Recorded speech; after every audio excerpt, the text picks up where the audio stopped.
What's up everyone and welcome to another Warframe video. I know the channel's been silent for a while, however I've been wanting to come back and make content for you again. The purpose of these weekly videos is to give suggestions for optimizations for the Nightwave weekly challenges, so you can get them done while doubling up as many objectives as possible, and to give some handy hints that you may not know to make an objective easier. I'm aiming these videos at both the player that is looking for quick completion and wants a bit of doubling up of objectives, but also at the newer player where some of this info might not be something that others have covered. This week's Nightwave amusingly is one of the most unoptimizable ones yet, with very few objectives overlapping.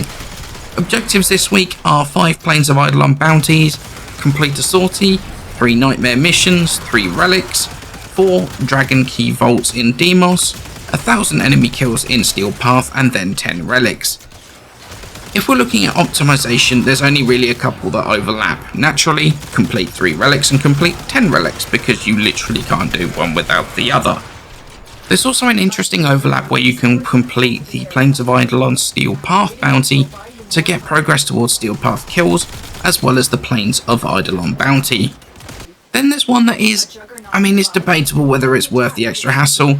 If you're running top-end loadouts with fully modded Brammers, you can combine Steel Path kills with doing the Dragon Keys on Demos. I think for most players that's unlikely to be worth it though. There is a potential overlap here. Give it a go, maybe you feel it's worth it, maybe you don't, it is worth a go. Personally, I don't think it's worth it.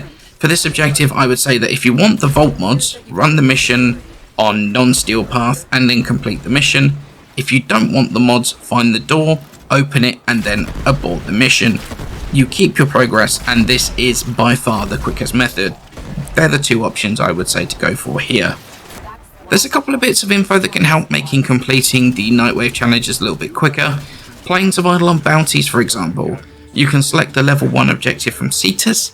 Then after completing that, you can use the middle Ostron hut near the Grineer base on the planes to select further level 1 bounties, and that cuts down the amount of objectives you need to complete for this bounty objective, and that can save you a decent amount of time. Dragon Key 1, whether you do it on Steel Path or not, you can carry all 4 keys at once, so on a frame like Grendel or Enaros, you can negate a huge amount of the negatives that the actual keys bring, and this allows you to solo them as well as have the right key every single time. Enaros, Nidus, Lavos or Grendel, they're all top tier options for the nightmare missions because you never get caught out with no shields being a problem or the energy drain debuff, but honestly you can use most frames on most nightmare modes. They're not that difficult for the most part.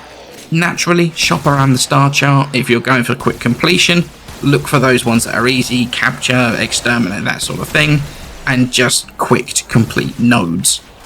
So that's pretty much it for the video. I hope it was helpful in some way. I do intend on doing these each week. If there is a special video or a special build that I use for an objective, a build video will follow these videos as well. However, for now, I hope you have a fantastic evening and I shall catch you in the next video.